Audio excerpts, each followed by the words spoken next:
Storytelling has the power to build communities and bridge divides.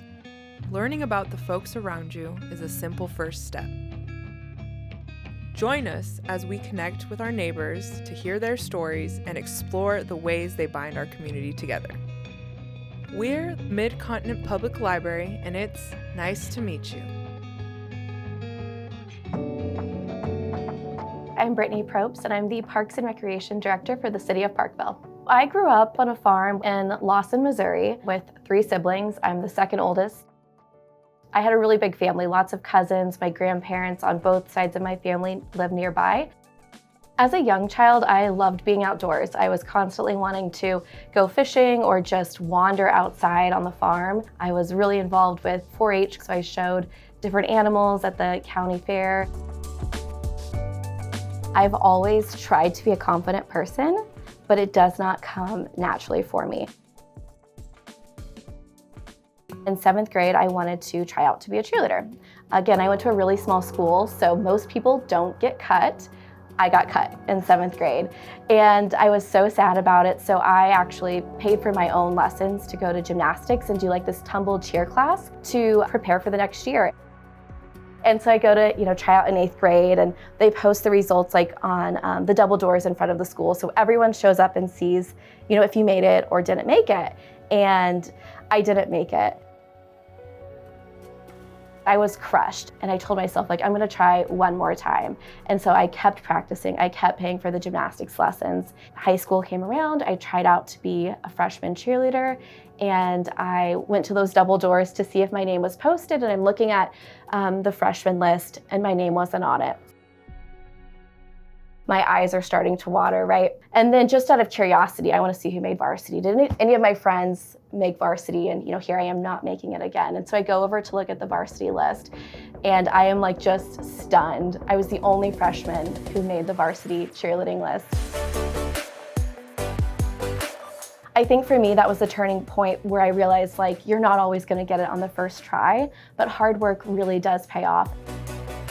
From there, I cheered varsity all 4 years in high school. I was cheerleading captain my senior year, and then got a college cheerleading scholarship for it.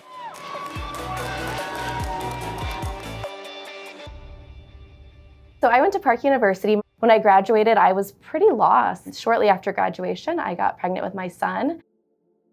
I was working part-time at the YMCA, and I loved that so much.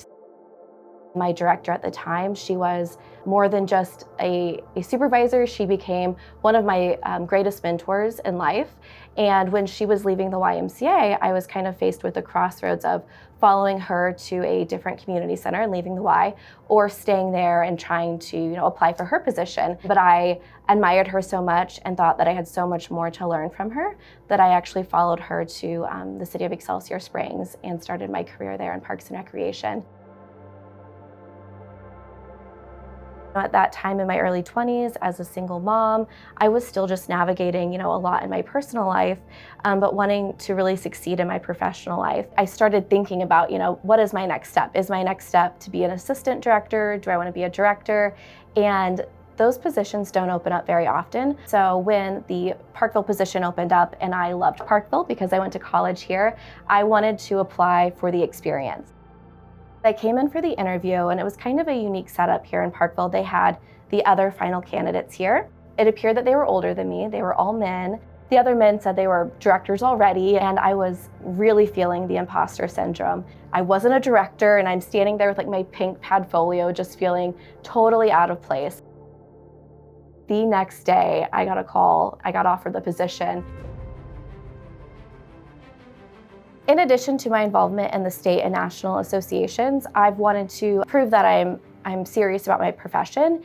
And so I got a CPRP. It's a Certified Parks and Recreation Professional certification. And then last year, I decided I want to go for the even bigger profession, which is the CPRE, the Certified Parks and Recreation Executive. And I became the 10th person and the only woman in the state of Missouri to have that certification. My son, he's always been a part of my work, whether he was sitting at the front desk checking people in on a Saturday or coming with me to set up a volleyball net. And then when he was old enough, he started taking swim lessons at my pool. He attended the kids zone that I managed. He started out at a very young age participating in parks and recreation sports. He's been a part of my career because he always comes with me and gets to participate. I kind of get that firsthand experience from the parent to see how well my program's doing, as well as the one managing it. I wish that people knew that there's a lot of work that goes behind the scenes for there to be something as simple as an open green space for people to enjoy. But there's a lot of research and care and attention and thought that goes into providing these spaces for the community. At a local level, your city government staff is here to help, and we care about the quality of life that we're providing for the community. Good to see you. I'm sweaty, I did the bike ride. I was just getting ready to text you. Oh, what's up? The reason I love what I do is because I connect people with opportunities to get outside and to get healthier and to meet new people. I think that that is the reason why we're here and the reason why we're putting all this time and effort and energy into creating a great parks and recreation system.